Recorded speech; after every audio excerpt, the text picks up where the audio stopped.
Hey everybody, it's Richard Diag, and today we've got a Jag S type, and it says gearbox and ABS fault on the dash.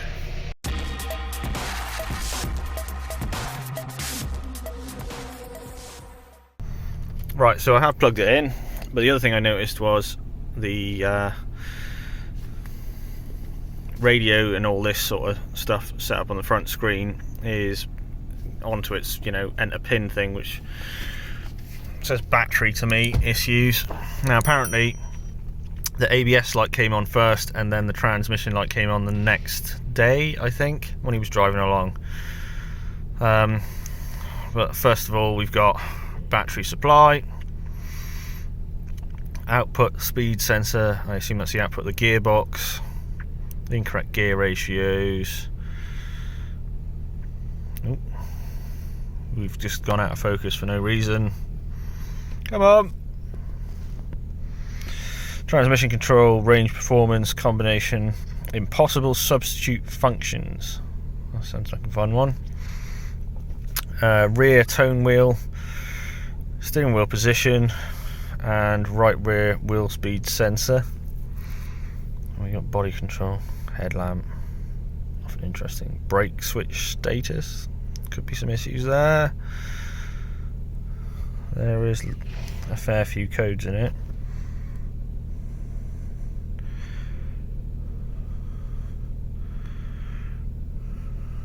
Nothing OBD? No.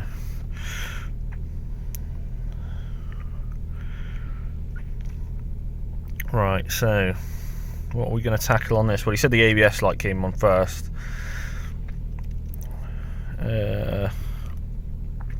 And the transmission would like to know the wheel speeds, I would guess.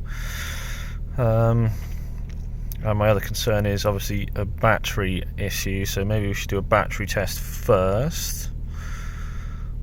I do have a new battery tester coming, exciting stuff from Top Don actually. They said they'd send me one out to have a look at, so I'm going to have a look at that soon.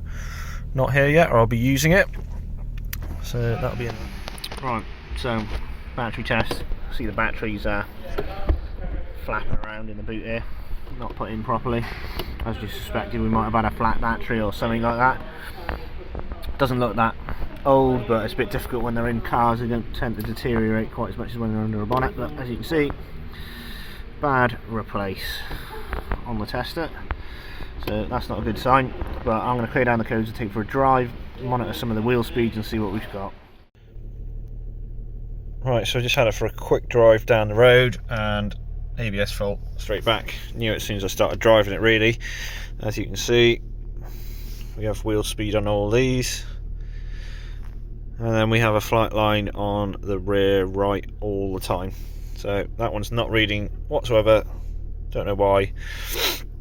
Have seen on these Jaguars on the rear shafts, the ring that goes around the drive shaft that the wheel speed sensor picks up on.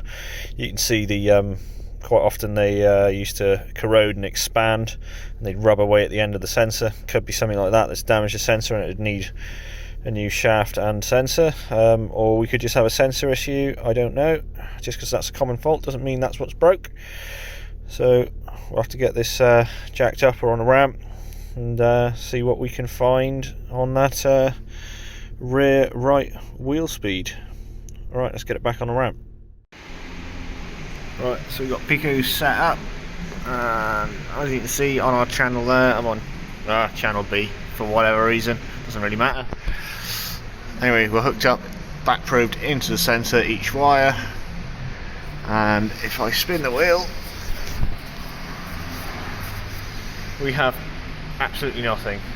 So that's not good. And just for reference, so the black one's closest to me, take these out so you know which one I'm talking about. Right, to get the clip off, what you got to do is poke the little red bit out that way.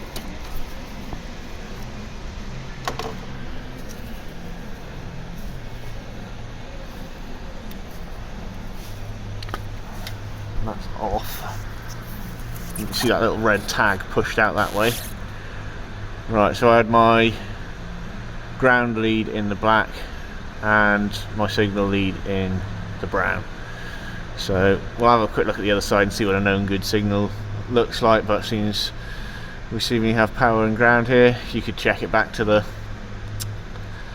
ABS unit if you really wanted to, but I don't think that's quite necessary. Maybe we'll jump this in a second from one side to the other just to prove a point, but let's check the other side and see what the known good looks like.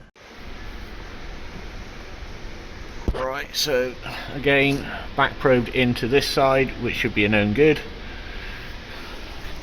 And on the screen there, I'll spin the wheel, and we can see some movement going on there when we're spinning it. It's not great. So we'll use the other channel. We'll click on that. We'll drop that voltage down. 2 volts. Yeah, we'll stick with 2 volts, and then we'll go AC. We'll see if that's good enough. Change over our lead. There you go. You can see that pattern lovely now, can't you? Pause that. There you go. So that's the on and off for the seeing the teeth going on and off. So I think, looking at that, we'll put it back. We should have the same voltage. Yeah, that sort of 11 volt sort of thing, which is exactly the same as we got on the other side. So I think we could be pretty happy that's going to be a sensor. We obviously know that the ABS ring on this side is good. You can see that. And I have span it round. Get a torch in there. Come on. A bit difficult to see. You can see the sort of the gap in between the end of the sensor and the teeth, and that's nice and even all the way around. As I say, sometimes these start expanding and blowing off the shaft bit here, and then they start rubbing away the end of the sensor, and that is no good. So I reckon we're going to want another sensor here. Should I jump the wires across and look at live data? Yeah, why not? We'll do it. I've done it on another video anyway, but we'll just do it as belt and braces just to make sure that the ABS unit can actually pick up that sensor reading. Right, so got the plug this side, we've got brown and black, and we've got them jumped out and across, and they go into this sensor, same corresponding pins and colours, black and brown across there. Just look on the scan tool, we've got rear right, so if I spin this wheel now, if it jumped across, we should see, there we go, we got our wheel speed readings again on the rear right, so we jumped across to the other sensor, so happy days. We know that the ring's in good condition, we can see that. We've jumped the wiring from that side, the sensor from that side to the wiring on this side, so then, and the scan tool picks it up, so everything's good all the way back to the ABS unit, so we can quite happily just put a sensor in this, and that should be it. So thanks for watching, guys. Come along to the next one.